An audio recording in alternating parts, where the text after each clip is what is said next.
Welcome back to the channel. I hope आप सब लोग एकदम अच्छे से होंगे। आज हम पूरी फैमिली जा रहे हैं चित्रकूट, तो आप लोगों को भी अपने साथ लेके चलूंगी। बैग्स वगैरह सब पैक हो गए। मॉर्निंग के अभी 5:30 बजे, 6 बजे का निकलने का टाइम है। आफ्टर अ लॉन्ग 5-6 आवर्स की जर्नी हम लोग पहुंचे चित्रकूट। अर्ली मॉर्निंग स्टार्ट किया था तो बच्चे तो सोते सोते ही पूरे रास्ते पहुंच गए थे। रास्ते में हम लोगों ने ये सिंघाड़े ले लिए थे उबले हुए। मुझे सिंघाड़े खाना बहुत ज़्यादा पसंद है। और हम लोग यहाँ पे एक धर्मशाला है जयपुरिया, वहीं पे रुकते हैं हर बार। ये बहुत ही लो की धर्मशाला है। यहाँ का खाना एकदम सात्विक घर जैसा सर्व किया जाता है। चूल्हे पे बनी रोटियां और घर जैसी सब्जियां। तो अक्सर जब भी चित्रकूट आना होता है, मम्मी पापा आते हैं या हम सब आते हैं, तो इसी वाली धर्मशाला में हम लोग रुकते हैं। तो बस यहाँ पे आने के बाद हम लोगों ने सबसे पहले आते ही लंच किया। लंच बहुत अच्छा था। उसके बाद थोड़ा रेस्ट करने के बाद अब हम लोग निकल रहे हैं गुप्त गोदावरी के दर्शन करने के लिए। अच्छा, यहाँ पे ना बंदर बहुत होते हैं, तो हाथ में कुछ भी नहीं रखना होता। बहुत सारी प्रसाद की दुकानें होती हैं, बोलते हैं प्रसाद ले लो, बट कुछ भी लेके अगर आप जाओगे तो बंदर आपके हाथ से छीन लेंगे। इनफैक्ट फोन का भी बहुत ध्यान रखा था मैंने, ज्यादा क्लिप्स नहीं बनाई थी। ये एकदम केव जैसा स्ट्रक्चर है। अंदर जाके बहुत छोटे छोटे मंदिर बने हुए हैं और हर जगह का, हर कॉर्नर का एक माइथोलॉजिकल स्टोरी है। मतलब बहुत सारी स्टोरीज जब आप यहाँ से गुजरते हो तो पढ़ने को मिलती हैं। पंडित जी आपको सुनाते हैं। हमारे ऐसे होली प्लेसेस जो हैं जिनका वर्णन आपको रामायण में, सुंदरकांड में सुनने को मिलता है, वो सब आपको चित्रकूट में दिखाई देते हैं। कहते हैं ना, स्फटिक शिला बैठे दो भाई। वो स्फटिक शिला भी चित्रकूट में है और एक्चुअली में वो ऐसा पत्थर है जो पूरे चित्रकूट में आपको नहीं दिखाई देगा। एकदम ठंडा रहता है वो पत्थर। वहां पे पंडित जी बता रहे थे कि कितनी भी गर्मी हो, ये पत्थर हमेशा ठंडा रहता है। हमने माता अनुसुईया के दर्शन किए। उसके बाद अब हम आ गए हैं रामघाट। यहाँ पे हम बोट राइड करेंगे और पूरी फैमिली के साथ ऐसे शाम को गंगा मैया की आरती की। एक अलग वाली फीलिंग थी। मतलब इंडिया आके मैंने लास्ट 1 साल में बहुत सारे होली प्लेसेस देखे। सो दोस्तों, अभी हम लोग आए हैं दर्शन करके। आने के बाद थोड़ा सा कंफर्टेबल हुए, सब बच्चों के कपड़े चेंज कर दिए थे, क्योंकि गुप्त गोदावरी में जब हम गए ना तो अंदर अंदर अंदर अंदर जैसे जाते हैं ना तो वहां पे पानी भरता जाता है। केशु तो डर ही गया था। केशु तो फिर गोदी में ही चढ़ गया। और अंदर जाने के बाद ऑलमोस्ट मतलब ना बिल्कुल ऐसी गुफा थी। मुझे तो अंदर जाने के बाद एक दर्शन कर लिए, उसके बाद एकदम से ना थॉट आया कि यार अगर यहाँ पे स्टैम्पीड हो गई तो क्या होगा। बस मेरे को इतनी तेज घबराहट हुई। और एक ही रास्ता है वो पतला सा, जहां से लोग जा भी रहे हैं अंदर और वापस भी आ रहे हैं। और भीड़ है क्योंकि यहाँ पे ना दिवाली मेला लगता है, क्योंकि ऑफ कोर्स राम भूमि है तो दिवाली पे यहाँ पे बहुत ज्यादा लोग आते हैं, तो भीड़ बहुत थी। बस जैसे तैसे हम लोग, और एक हाथ में मतलब मैंने मम्मी को पकड़ा हुआ, क्योंकि यार वहां पे ना बिल्कुल रॉकी फ्लोर था तो मम्मी से चला नहीं जा रहा था, बट उनका मन था अंदर तक जाने का। तो एक हाथ से मैं उन्हें संभाल रही हूँ, अंशुल पीछे है, दोनों बच्चों को पकड़ा हुआ है, पापा आगे हैं। तो मतलब इतना क्योस सा हो गया था। मैंने कहा यार अंशुल जल्दी जल्दी निकलते हैं बस यहाँ से। माता अनुसुईया के हमने दर्शन किए। वहां का ना ये जो श्रृंगार होता है बहुत ही ज्यादा मतलब शुभ माना जाता है। तो एक पैकेट मेरा था, एक मम्मी का था, ये हमने चढ़ाया था। ये मिल जाता है फिर प्रसाद में। तो अभी हम लोग डिनर करने जा रहे थे। मैंने सोचा मम्मी का प्रसाद मैं मम्मी को दे दूंगी।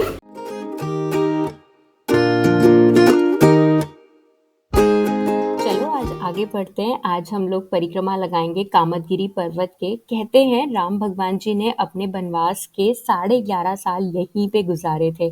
अगेन यहाँ पे बहुत बंदर हैं, तो ज्यादा कुछ मैंने परिक्रमा करते वक्त रिकॉर्ड नहीं किया था। उसके बाद अब हम लोग जा रहे हैं हनुमान गढ़ी। यहाँ पे कहा जाता है कि जब हनुमान भगवान जी ने लंका जला दी थी तो उनकी बॉडी में बहुत गर्मी थी। उन्होंने राम भगवान जी को बोला कि मुझे ऐसा कोई स्थान बताइए जहाँ पे मैं अपनी बॉडी की गर्मी को शांत कर सकूं। तो भगवान ने उन्हें यहाँ भेजा था अपनी गर्मी को शांत करने के लिए। तो यहाँ पे एक नेचुरल स्प्रिंग वाटर है। पहले तो यहाँ पे कोई गंडोला नहीं चलती थी। जब मैं लास्ट टाइम 9 साल पहले आई थी तब हम लोग ऐसे पैदल पैदल गए थे, बट अब यहाँ पे गंडोला चलती है तो हम कंफर्टेबली सब गंडोला में बैठ के गए थे। खैर, ये हुई हमारी चित्रकूट की ट्रिप। अब ये नेक्स्ट डे की क्लिप्स हैं। अब हम बच्चों को लेकर आए हैं लुलु मॉल। फनचुरा में बच्चों को, आर्केड में बच्चों को खेलना था एक्चुअली। गोविंद ने बोला था अपने बर्थडे पे कि वो जब लखनऊ जाएगा तो उसको फनचुरा जाना है, तो आज उसका काइंड ऑफ बर्थडे ट्रीट है। सबसे पहले आते ही आज लंच तो किया नहीं था बच्चों ने सही से, क्योंकि उनको था मॉल जाएंगे तो पिज्ज़ा खाना है। तो पिज्ज़ा, गार्लिक ब्रेड ये सब खाया और उसके बाद भैया यहाँ की राइड्स तो मजेदार तो लगती हैं बच्चों को, मुझे तो देख के ही चक्कर आ जाता है। अब गोविंद इतना बड़ा हो गया है कि बड़ी बड़ी राइड्स में अकेला बैठ जाता है, तो I don't have to worry, क्योंकि अंशुल नहीं बैठते, वो हाई ब्लड प्रेशर की वजह से बिल्कुल अवॉइड करते हैं। और अक्सर वो हर राइड में मुझे भेज देते थे कि तुम चले जाओ गोविंद के साथ, बट अब मुझसे भी नहीं बैठा जाता, मुझे राइड्स करना बिल्कुल भी अच्छा नहीं लगता। खैर, यहाँ पे हमने काफी सारे गेम्स वगैरह भी खेले, कुछ टिकट्स हमारी कलेक्ट हो गई थी, तो उससे हमें एक ये बबल गन मिली। पता है, ऐसी जगह बच्चे एंजॉय तो पूरा कर लेते हैं 1-2 घंटे, बट बाहर आते वक्त उनका रोना ही निकल जाता है। अब एक बच्चे को बबल गन मिल गई, तो गोविंद का रोना निकल गया कि उसको भी कुछ टॉय चाहिए था। और एक्चुअली में वहां पे ना कोई टॉय ऐसा था नहीं जो बहुत अच्छा हो या उतने पॉइंट्स में मिल सके, तो मैंने बोला बेटा मिल के खेल लेना। बट खैर, ये बच्चों का चलता रहता है थोड़ा बहुत टैंट्रम। उसके बाद हम लोगों ने सुपर चाय से चाय पी, और जब हम लोग चाय पी रहे थे हमें पता चला आज मॉल में कार्तिक आर्यन और माधुरी दीक्षित आने वाली हैं अपनी मूवी का प्रमोशन करने, भूल Bhulaiyaa 3। I was so crazy कि यार अब तो थोड़ा रुक के हम उनसे मिल के उन्हें देख के ही जाएंगे। तो we waited for around half an hour, वहां पे इतनी ज्यादा भीड़ थी, but finally we got glimpse of Madhuri Dixit. मतलब मेरा तो फैन मोमेंट हो गया यार, आज तो मॉल जाना सफल हो गया। मुझे पता नहीं था ऐसे माधुरी दीक्षित और कार्तिक आर्यन आने वाले हैं। स्टेज सेटअप देखा था डे टाइम में, बट मुझे लगा कोई लाइव इवेंट वगैरह होगा, कुछ म्यूजिकल नाइट होगी, धनतेरस का दिन है, wishing you all a very very happy Dhanteras. But फिर बाद में पता चला कि भूल भुलैया 3 के प्रमोशन के लिए कार्तिक आर्यन और माधुरी दीक्षित आने वाली है। मैंने इतनी पास से किसी भी सेलिब्रिटी को पहली बार देखा था, और मॉल में तो भैया इतनी ज़्यादा भीड़ थी। हमने जब मतलब वो थे स्टेज पे ही थोड़ा बहुत देखा, उसके बाद हमने अपनी कैब बुक करा ली थी वापस आने के लिए, क्योंकि इतनी ज़्यादा भीड़ थी। हमें लग रहा था कि अगर हम यहाँ थोड़ी देर भी और रुके ना, तो फिर निकलते वक्त बहुत ज़्यादा ट्रैफिक जैम होने वाला है। तो हमारे जो कैब ड्राइवर भैया थे, उनको हमने बताया कि अंदर ऐसे माधुरी दीक्षित आई हुई हैं, तो उन्होंने भी कैब थोड़ा साइड में लगाई, पहले बाहर से दर्शन किए माधुरी दीक्षित के, और उसके बाद उन्होंने कैब से हमें ड्रॉप किया। But it was nice.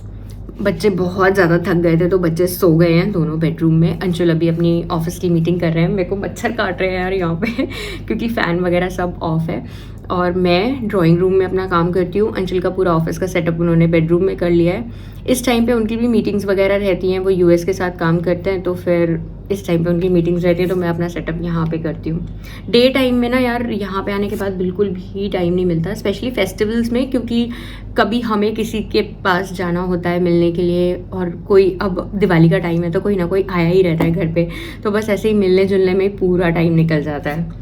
थोड़ा सा काम करूँगी यहाँ बैठ के, and I am really sorry for the bad lighting. जितनी भी लाइट्स थी ना मैंने सब ऑन कर ली, और यहाँ पे मेरे पास रिंग लाइट नहीं है, इसीलिए आपको थोड़ा सा डार्क लग रहा होगा, बट दैट्स कम्प्लीटली फाइन। हम लोगों का ट्रिप बहुत अच्छा रहा चित्रकूट का। लास्ट ईयर जब मैं दिवाली पे आई थी तो हम लोग अयोध्या गए थे रामलला के दर्शन करने, और इस बार चित्रकूट का ट्रिप हो गया, तो बहुत मज़ा आया। मम्मी पापा ना यार थोड़े से कैमरा शाई हैं, तो मैं कोशिश करती हूँ कि उनको भी व्लॉग में लूँ, but they are not very comfortable. Of course नहीं होते सब लोग कंफर्टेबल, राइट। काफ़ी लोग बोलते हैं कि लिया करो अपने पेरेंट्स को भी, अपने इन लॉज को भी, बट सब लोग नहीं कंफर्टेबल होते कैमरा में आने के लिए। तो जितना पॉसिबल होता है उनके कंफर्ट जोन में मैं उतना ही बस इन्वेट करती हूँ, अदरवाइज ना मुझे अच्छा नहीं लगता कि कोई भी कैसे भी बैठा है बस उसकी वीडियो बनाना शुरू कर दो। तो यही था। अब मैं ट्राई करूँगी कि मैं रेगुलरली आप लोगों के लिए व्लॉग्स लेके आऊँ। मैंने बहुत ब्रेक्स ले लिए इस साल, तो मतलब पता नहीं मैं कहाँ ही गायब थी यूट्यूब से। बहुत सारे मेरे ऐसे लॉन्ग ब्रेक्स आए हैं, बट अब मैं ट्राई करूँगी कि मैं रेगुलर रहूँ, आप लोगों के साथ वीडियोस शेयर करूँ रेगुलरली। नेक्स्ट वीडियो के लिए आप लोग ज़रूर वेट करिएगा, because a big life update is coming. मैं डिटेल में आप लोगों के साथ सब कुछ शेयर करूँगी इस वीडियो में। तो दोस्तों यही तक थी आज की वीडियो। फिर से मुलाकात करते हैं एक और नई वीडियो में। तब तक के लिए आप बहुत सारा खुश रहो, मुस्कुराते रहो। बातें तो बहुत है करने के लिए, मतलब जब मैं कैमरा के सामने बैठी हूँ ना तो मुझे लगता है ये भी बताना है, वो भी बताना है, but let's keep it short.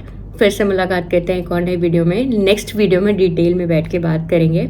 आज धनतेरस का दिन है और कॉन्स्टेंटली मुझे ना पटाखों की आवाज़ आ रही है। लखनऊ में पटाखे बैन नहीं है, हमारे घर के पास ही एक ग्राउंड है बहुत बड़ा, जहाँ पे पटाखों की शॉप्स पूरी सेटअप हो गई हैं। बच्चे आज छोटे छोटे वो जो फूक वाले पटाखे नहीं होते वो लेकर भी आए हैं। कल हम लोगों ने सोचा है कि जाएंगे थोड़ा फूलझड़ी वगैरह ही दिलवाते हैं हम बच्चों को, तो वो 1-2 डब्बी वगैरह दिला देंगे, जिससे कि उनको भी थोड़ा सा फेस्टिवल जैसा लगे।